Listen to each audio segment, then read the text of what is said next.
श्लोक 22 अध्याय 13।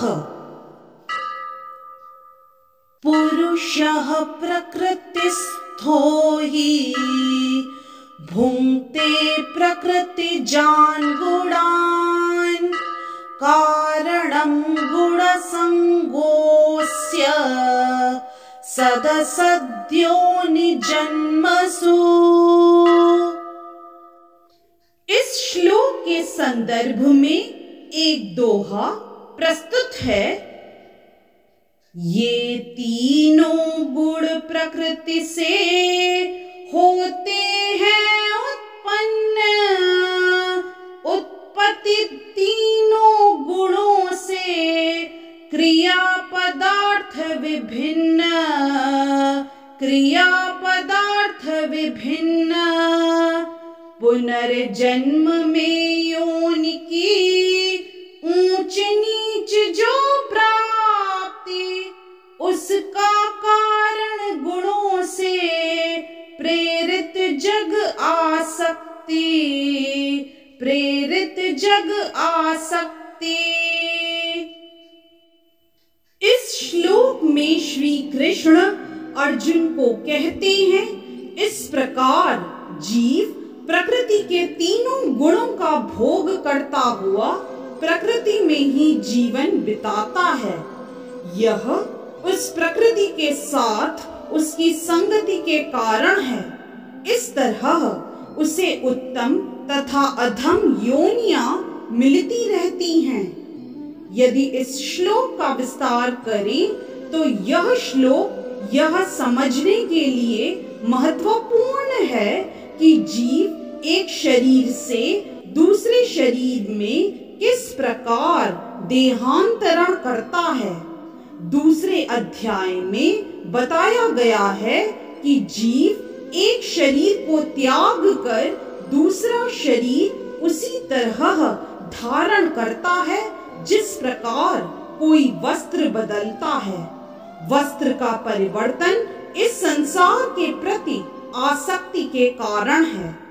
जब तक जीव इस मिथ्या प्राकट्य पर मुग्ध रहता है तब तक उसे निरंतर देहांतरण करना पड़ता है। प्रकृति पर प्रभुत्व जताने की इच्छा के फल स्वरूप वह ऐसी प्रतिकूल परिस्थितियों में फंसता रहता है।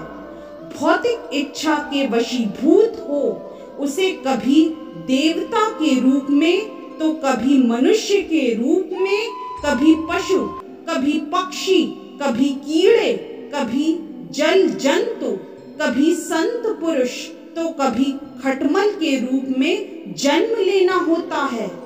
यह क्रम चलता रहता है और प्रत्येक परिस्थिति में जीव अपने को परिस्थितियों का स्वामी मानता रहता है, जबकि वह प्रकृति के वश में होता है।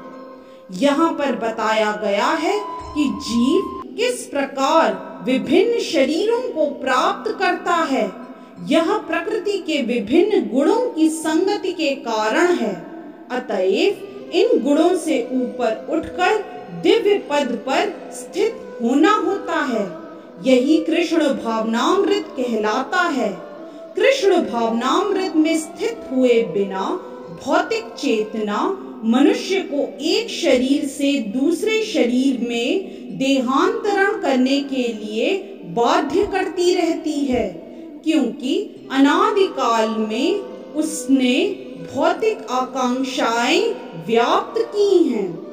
लेकिन उसे इस विचार को बदलना होगा।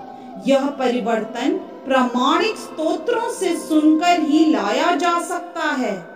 इसका सर्वश्रेष्ठ उदाहरण अर्जुन है, जो कृष्ण से ईश्वर विज्ञान का श्रवण करता है।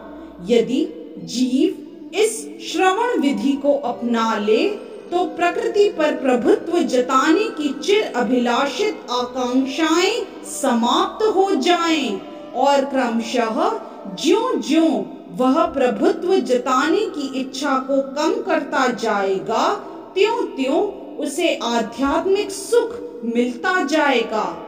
एक वैदिक मंत्र में कहा गया है कि ज्यों-ज्यों जीव भगवान की संगति से विद्वान बनता जाता है, त्यों-त्यों उसी अनुपात में वह आनंदमय जीवन का आस्वादन कर सकता है। इस तरह से श्लोक 22 अध्याय 13 की व्याख्या यही संपन्न होती है। हरे कृष्ण। यदि आज का वीडियो आपको पसंद आया तो कृपया लाइक, सब्सक्राइब, कमेंट और शेयर करना न भूलें। चैनल का नाम है मिस्टिक फेथ।